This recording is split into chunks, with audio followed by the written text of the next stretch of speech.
Všetci snívame o krásnej, dokonalej rodine, ale dokonalá rodina neexistuje.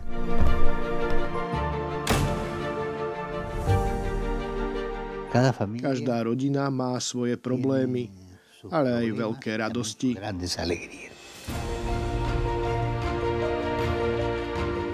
V rodine je každý človek cenný, pretože je iný ako ostatní. Každý človek je jedinečný. Rozdiely však môžu viesť aj ku konfliktom a bolestivým zraneniam.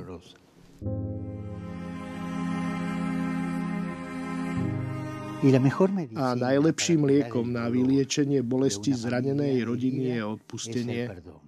Odpustenie znamená dať ďalšiu šancu. Boh to s nami robí neustále. Božia trpezlivosť je nekonečná.